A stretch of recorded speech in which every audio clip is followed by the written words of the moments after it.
प्राची के हाथ लगातार उस बेर के पेड़ के नीचे गड्ढा खोदने को बेकाबू थे। समर्थ प्राची को रोकने की बहुत कोशिश कर रहा था, मगर वो सुन ही नहीं रही थी। ऐसा लग रहा था जैसे उसके सिर पर कोई जुनून सवार हो गया था। समर्थ कोशिश करके थक चुका था। उसने गुस्से में प्राची से कहा, अरे तुम सच में पागल हो गए हो प्राची, बेवकूफी की भी हद होती है। देखो इस जमीन का हिस्सा कितना सख्त नजर आ रहा है। तुम्हारा गड्ढा खोदने के बाद भी यहाँ की जमीन इतनी सख्त है। अरे अगर जमीन फटी होती और हमारा बेटा इस जमीन के अंदर गया होता और यहाँ कोई धमाका हुआ होता तो जरा इस जमीन को देखो। अरे धमाका तो दूर, बिखरी हुई मिट्टी का अंश भी नजर नहीं आ रहा है। समर्थ लगातार प्राची को रोकने की कोशिश कर रहा था, मगर वो उसकी एक नहीं सुन रही थी। वो हाथों से लगातार मिट्टी खोद रही थी। मिट्टी काफी सख्त थी। लोहे के टुकड़े के सहारे से वो जमीन को खोद भी पा रही थी, मगर हाथों से जमीन की मिट्टी को अलग कर पाना बेहद मुश्किल हो रहा था प्राची के लिए। उसके हाथों में छाले पड़ गए थे, मगर वो जमीन खोदने से खुद को रोक नहीं पा रही थी। समर्थ के लाख कोशिशों के बाद भी प्राची के हाथ रुकने का नाम नहीं ले रहे थे। मगर तभी अचानक प्राची के कानों में तेजस की आवाज आई, और इस बार वो आवाज काफी पास से सुनाई पड़ रही थी। मम्मा। मासूम तेजस की मासूम सी आवाज सुनकर प्राची के हाथ अचानक रुक गए। उसकी नजर इधर उधर जा रही थी, फिर वापस उसकी नजरें जमीन पर चली गईं जहां थोड़ी देर पहले तेजस की आवाज आ रही थी। एक पल के लिए प्राची को ऐसा लगा कि उसका बेटा उसके काफी करीब है, मगर जब उसे वो दिल दहला देने वाला नजारा याद आया तो उसके फिर से रोंगटे खड़े हो गए। उसकी आंखों में आंसू आ गए और वो फिर से पागलों की तरह जमीन खोदने लगी। एक बार फिर से तेजस की मासूम आवाज प्राची के कानों में पड़ी, मम्मा मम्मा मैं यहाँ हूँ, आप इतनी रात को यहाँ क्या कर रही हो? प्राची उस आवाज़ को सुनकर ना तो खुलकर हंस पा रही थी और ना ही चौंकाने वाले भाव उसके चेहरे पर नजर आ रहे थे। उसे ऐसा लग रहा था कि बेटे के प्यार ने उसे पागल कर दिया है, इसलिए उसकी आवाज़ बार बार आ रही है, क्योंकि उसने तो अपनी आंखों के सामने अपने बच्चे को ज़मीन के अंदर जाता हुआ देखा था। तभी समर्थ ने कहा, यही तो मैं तुम्हारी माँ को कब से समझाने की कोशिश कर रहा था, पता नहीं आधी रात को इसे क्या धुन सवार हुई।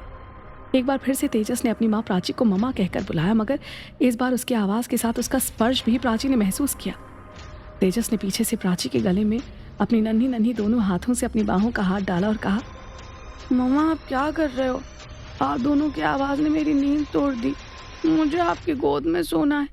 प्राची के चेहरे पर हैरान कर देने वाला नज़ारा था। वो बहुत शॉक्ड हो गई थी।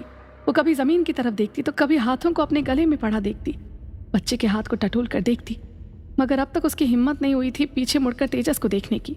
प्राची की नज़र समर्थ से टकरा गई थी। समर्थ ने कहा, ऐसे शॉक्ड मत हो प्राची, अरे तुम्हारे गले में तुम्हारे बेटे ने हाथ डाला है।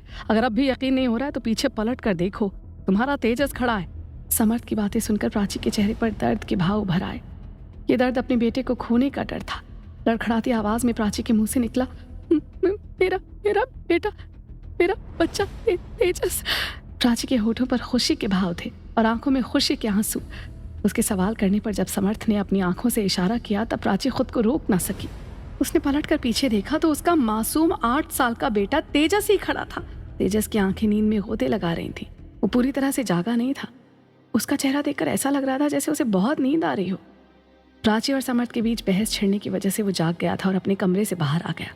तेजस ने दोनों हाथों से आंखों को मलते हुए कहा, मम्मा पापा आप दोनों की तेज आवाज़ सुन के मैं कमरे से बाहर आया तो देखा मेन दरवाज़ा खुला था और आप दोनों यहाँ पर थे।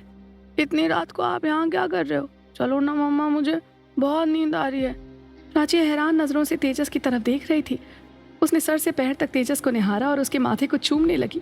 अपने सीने से लगाकर प्राची ने भावुक शब्दों में कहा, तेजस तेजस मेरा बेटा, तू ठीक तो है ना? मैं कितना घबरा गई थी। अलसाई सी आवाज़ में मासूम सा तेजस बोला, क्यों मम्मा, मैं तो अपने कमरे में सो रहा था। चलो ना मम्मा, मुझे बहुत नींद आ रही है। प्राची जितनी हैरान थी उतनी ही ज़्यादा खुश भी थी, क्योंकि उसका बच्चा सही सलामत उसकी आंखों के सामने था। मगर अब भी वो घटनाएं उसकी आंखों के सामने किसी फिल्मी सीन की तरह चल रही थी जो कुछ घंटे पहले उसके साथ हो रहा था। प्राची तय नहीं कर पा रही थी वो सच किसे माने। उसका बेटा उसकी आंखों के सामने खड़ा है सही सलामत, उसे सच माने, या फिर थोड़ी देर पहले जब वो उस बेर के पेड़ के पास तेजस को डरा सहमा देख रही थी, घबराया हुआ रोता हुआ देख रही थी, उसे सच माने जब उसकी आंखों के सामने तेजस जमीन में समा गया था। प्राची बेहद शॉक थी, क्योंकि जो कुछ भी उसने देखा उसके बाद उसे इग्नोर कर पाना उसके लिए इतना आसान नहीं था। प्राची के साथ जो कुछ भी हुआ था एक झटके से हुआ था, जैसे कुछ घंटों के लिए उसके जीवन में बहुत बड़ा तूफान आया जो सब कुछ तबाह करके चला गया। और जब वो उस तूफान से बाहर निकली तो पता चला जिस चीज के पीछे वो भाग रही थी वो तो कभी उससे दूर हुआ ही नहीं था। वो तेजस की आवाज सुनते हुए घर से बाहर आई थी। अपनी खुली आंखों से तेजस को देखा था, इसलिए अपनी खुली आंखों से तेजस को जमीन में समाते हुए देखा था। जोरदार धमाका उसकी आंखों के सामने हुआ था जब जमीन हटकर उसका बेटा उसमें समा गया था। इतनी खौफनाक घटनाएं भला कोई सपने का नाम देकर कैसे भूल सकता है। इस वक्त समर्थ उसे आंखों से इशारा करके घर के अंदर चलने को कह रहा था। प्राची की नजरें बार बार जमीन के उसी हिस्से पर जा रही थी जहां कुछ घंटों पहले उसने तेजस को जमीन के अंदर जाते देखा था। उसका दिमाग सुन पड़ गया था। ऐसा लग रहा था जैसे उसका दिमाग काम करना बंद कर चुका था। प्राची तय नहीं कर पा रही थी कि उसने जो देखा वो सच है या सपना। निशान सुलझी पहेली को मन ही मन प्राची सुलझा रही थी कि तभी तेजस ने कहा, मम्मा प्लीज चलो ना, मुझे आपके पास सोना है, मुझे बहुत नींद आ रही है। अगर सुबह नहीं उठ पाया तो स्कूल मिस हो जाएगा। तेजस की आवाज ने प्राची का ध्यान उसकी तरफ खींच लिया था। प्राची ने प्यार से तेजस के सिर पर हाथ फेरा और उसके माथे को चूमकर उसे अपने गले से लगा लिया। उसने कहा, नहीं बेटा, ऐसा कुछ नहीं होगा। मम्मा कभी कुछ मिस नहीं होने देगी, ना तुम्हारा स्कूल, ना तुम्हारा गेम और ना तुम्हें। समर्थ ने कहा, काफी रात हो गई प्राची, चलो घर के अंदर। प्राची ने सिर हिलाया और तेजस को अपनी गोद में उठा लिया। प्राची के कदम आगे की तरफ बढ़ने लगे और फिर अचानक रुक गए। उसने पलटकर जमीन के उसी हिस्से को फिर से देखा जहां थोड़ी देर पहले तेजस बैठा हुआ था। उसकी निगाहें उसके आसपास के इलाके को टटोल रही थी। फिर समर्थ ने प्राची को अंदर चलने का इशारा किया और प्राची घर के अंदर जाने लगी।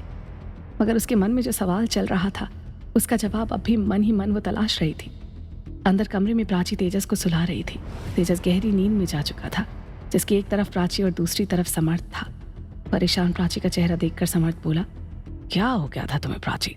मुझे तो पता भी नहीं चला कि तुम कब कमरे से बाहर गई और तुम जो कुछ भी कह रही थी वो सच नहीं है। मैं जानता हूँ कि तुम तेजस से बहुत प्यार करती हो और उसी प्यार ने तुम्हें तेजस को खो देने का डर तुम्हारे मन में बना दिया है। प्राची चुपचाप समर्थ की बातें सुन रही थी और बाहर जमीन के उसी हिस्से में से फिर से डरी हुई आवाज निकल रही थी, मम्मा प्लीज मुझे बचा लो मम्मा। क्या रहस्य है प्राची को दिखने वाले विजन का? जानने के लिए सुनते रहें अनहोनी।